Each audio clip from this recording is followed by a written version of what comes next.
இது வந்து பார்த்திங்கன்னா எப்சனு L3215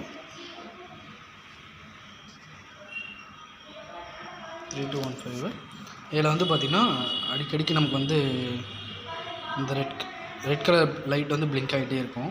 சரிங்களா? எதனால் அப்படி பிளிங்க் ஆகுது அப்படின்னு பார்த்திங்கன்னா உள்ளார வந்து பேப்பர் நமக்கு வந்து ஜாம் ஆகும். பேப்பர் வந்து நமக்கு வந்து ஜாம் ஆகிடும். ஓகேங்களா? இன்னொன்று பார்த்திங்க அப்படின்னா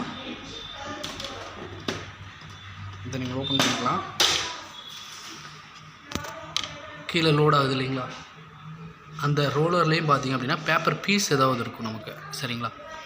அந்த மாதிரி இருந்தாலும் நமக்கு வந்து இந்த ப்ராப்ளம் வரும். இதை வந்து நம்ம எப்படி ரெக்டிஃபை பண்ணலாம் அப்படின்னா, ஒன்ஸ் நீங்கள் பேப்பர் ஏதாவது ஜாம் ஆகிருக்கா அப்படின்றத பார்த்துட்டு அதை ரிமூவ் பண்ணிவிட்டு ஆன் பண்ணிங்களே போதும். இது வந்து கரெக்டாக கிளியர் ஆகிடும். இப்போ பாருங்கள், நான் ஆஃப் பண்ணுறேன்.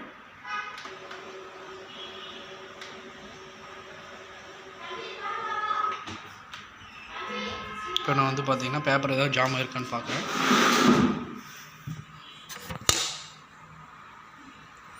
இந்த சைடு எதுவுமே இல்லை. ஓகேங்களா? இங்கே மட்டும்தான், மேலே மட்டும்தான் நமக்கு வந்து ஜாம் ஆகிருக்கு. பார்த்திங்களா? இந்த மாதிரி வந்து நமக்கு வந்து லாக் ஆகிடும்.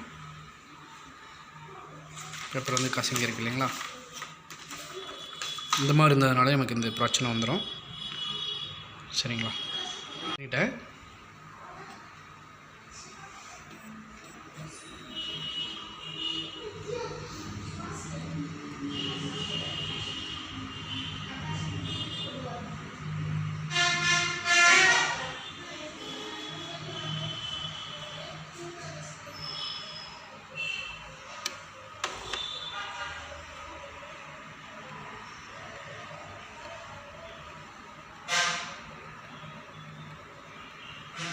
கரெக்டாக லோட் ஆகிட்டுருக்கு.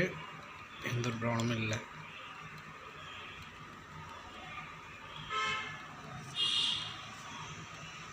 இந்த பிளிங்கிங் வந்து நிற்கணும். ஓகேங்களா? நிற்கும்போது நமக்கு வந்து ரெட் கலர் லைட் இருந்ததுன்னா நமக்கு இன்னும் இதில் வந்து கம்ப்ளைண்ட் இருக்குது.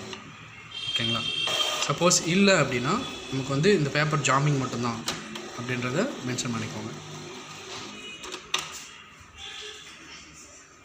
பார்த்திங்கன்னா இப்போ ரெட் கலர் லைட் இருக்குது. இப்போ நமக்கு என்ன ஆகுது அப்படின்னு பார்த்திங்கன்னா திரும்பியும் இதில் வந்து ப்ராப்ளம் இருக்குது. ஓகேங்களா? ஓப்பன் பண்ணிவிட்டு நம்ம அதெல்லாம் கிளியர் பண்ணிவிட்டு தான் நீங்கள் போடணும். சரிங்களா?